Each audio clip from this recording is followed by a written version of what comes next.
नमस्कार, मी रुशाली यादव सारंग। आता आपण बातम्या विस्ताराने पाहूयात। 18 जागांवर लढावं, मुख्यमंत्र्यांसोबतच्या बैठकीमध्ये खासदारांचा हा सूर पाहायला मिळालाय। 13 जागांवर न लढता आपल्या 18 जागांवर लढावं असा खासदारांचा आग्रह आहे।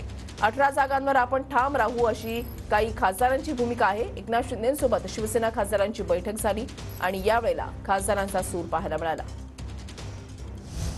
आज शरद पवार बारामती मतदारसंघाचा आढावा घेणार आहेत। पुण्यामधल्या निसर्ग या कार्यालयामध्ये शरद पवार बारामतीचा आढावा घेतील।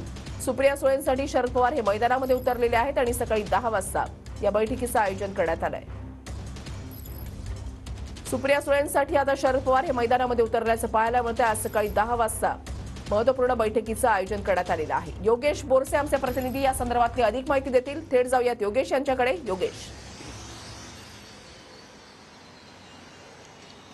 वृषाली, ज्या पद्धतीने बारामती लोकसभा मतदारसंघात सुप्रिया सुळे विरुद्ध सुनेत्रा पवार अशा पद्धतीची संभाव्य लढत ही जवळपास आता निश्चित झाल्याचं मानलं जाते आणि याच संदर्भात आता अजित पवारांनंतर शरद पवार सुद्धा मैदानात उतरल्याचं पाहायला मिळतंय आणि त्यामुळे आज पुण्यातल्या निसर्ग मंगल कार्यालयात शरद पवारांच्या प्रमुख उपस्थितीत बारामती लोकसभा मतदारसंघातील जे 6 विधानसभा मतदारसंघ येत आहेत या विधानसभा मतदारसंघ निहाय बैठकांचं आयोजन शरद पवारांनी लावलेलं आहे। त्यामध्ये पुरंदर, भोर, त्यासोबतच इंदापूर, बारामती, दौंड या विधानसभा मतदारसंघातील काही प्रमुख पदाधिकाऱ्यांच्या या बैठका असणार आहेत आणि या बैठकांच्या माध्यमातून शरद पवार आगामी लोकसभा निवडणुकीच्या संदर्भात नेमके काय आदेश देणार हे बघणं महत्त्वाचं असणार आहे। मात्र एकीकडे सुनेत्रा पवार बारामती लोकसभा मतदारसंघातील प्रत्येक गावागावात जाऊन एकूणच आतापासूनच प्रचाराला सुरुवात त्यांनी केलेली आहे, तर दुसरीकडे अजित पवारांनी सुद्धा काही दिवसांपूर्वीच